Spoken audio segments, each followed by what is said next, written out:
Drought and supply chain issues made 2022 a difficult year for those in the agricultural industry. And our next guest, a fourth-generation farmer, warns that 2023 could be even worse with the food security threat. Tennessee farmer and Turning Point USA ambassador Stephanie Nash joins us now. So good morning, Stephanie. Thank you so much. Look at the headline, y'all. Farmer predicts 2023 food shortages and price hikes. Listen, y'all. Well, you have to look at the overall decrease in family farmers, ranchers around our country. You have to look at the Russia-Ukraine war, how that's going to affect resources here in America. And you also have to look at the Netherlands. I think that's a big deal that people are not talking about enough. You know, they're fighting back against their government because they know the unconstitutional regulations will kill off 3,000 farms in the Netherlands. And then you have to look at... We talked about the Netherlands right here on the channel. We face drought in Texas. We face increased feed prices. We face more regulations and more housing developments against our agriculture communities. So that's a big food security threat to our future here in America. So you're from California. You used to be a farmer in California. You moved to Tennessee because there are fewer regulations in that state for farming. But how is the federal government capable of making this work through, as you mentioned... All right, y'all heard it, y'all. Words from a farmer. Now, that particular clip I got from Fox News. Thank you so much for supporting the channel. Listen, y'all, a lot of what she said, we've talked about right here on the channel. We talked about food shortages. We talked about how even overseas, globally, farmers have been protesting all these regulations, these different agendas that have been,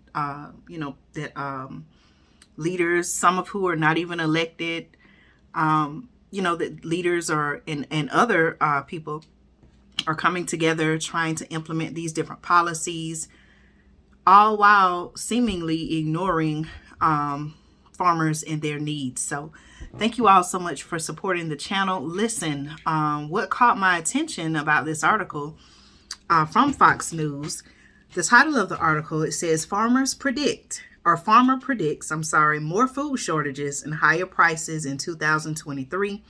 And here's a quote. It says, wake up and support local. Okay. All right, y'all. The lady that you heard speaking in the video, she's a fourth generation Tennessee dairy farmer who is sounding the alarm, the article says, on hurdles facing the agriculture industry. Okay. Now,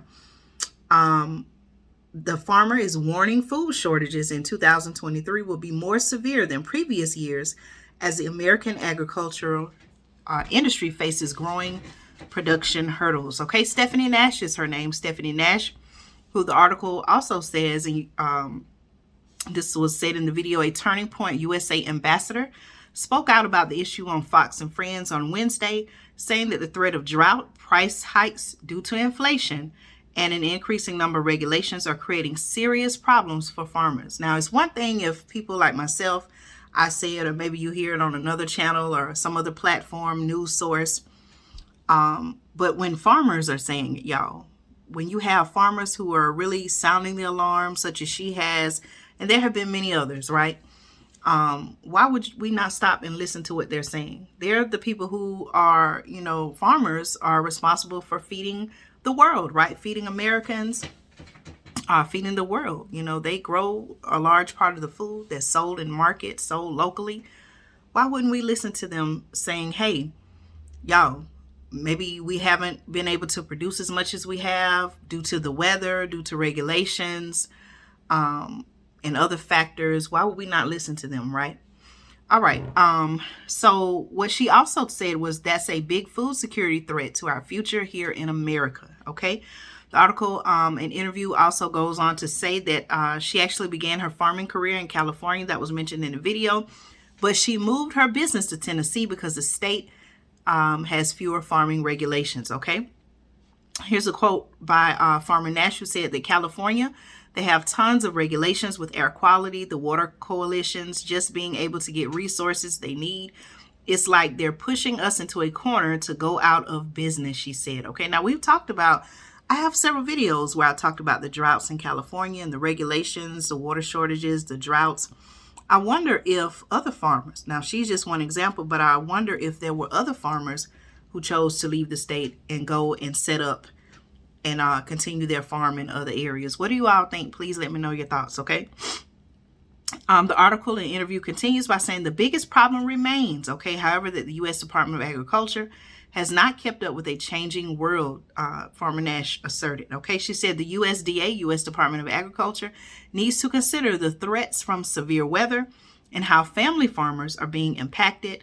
Nash explained that some farmers have resorted to burning hay in order to keep crops warm. Think about that, y'all. Okay, she said, now here's her quote. She says, where's politicians and where's the USDA when we are trying to save our crops and our animals from weather devastation? Okay, something to think about, right?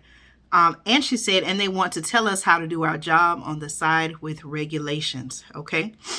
Now another farmer, he talks about beef prices.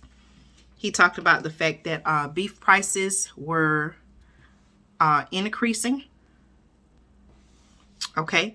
And that's also in this article. Let me see if I can play just a little bit of this, y'all. Hold on one second. I'm going to get it set up. Are struggling to pay their bills. Now, some of them even being forced to sell off their cattle as beef prices continue to rise. And National Cattlemen's Beef Association Vice President Mark Isley joins me now. Mark, thanks for being on the program. What is causing this sell-off?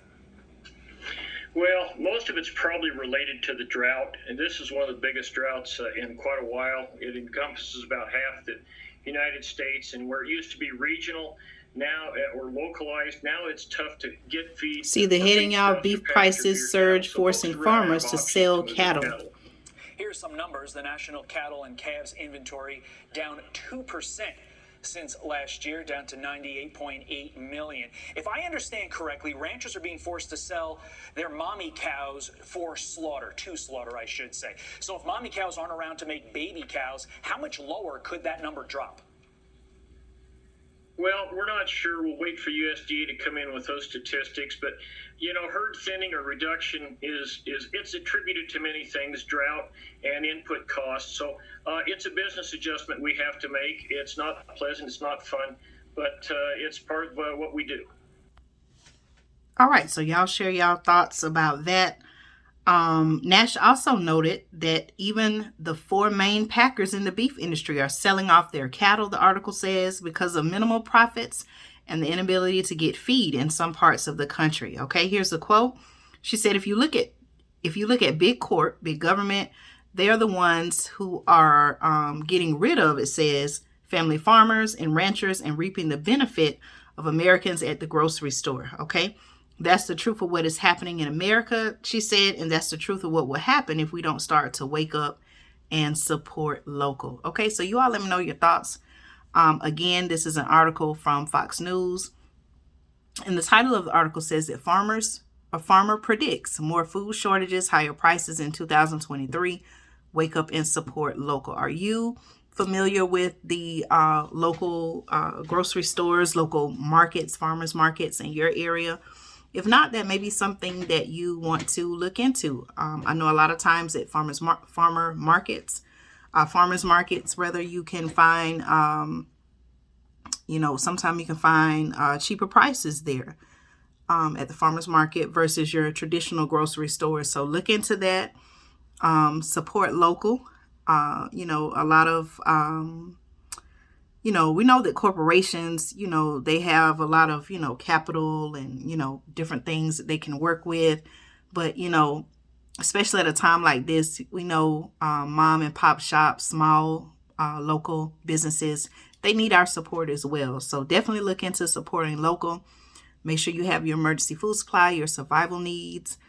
Check out the many videos I have here on the channel where I talk about all of those topics and more. All right, y'all, take care. I'll be back with more news and commentary.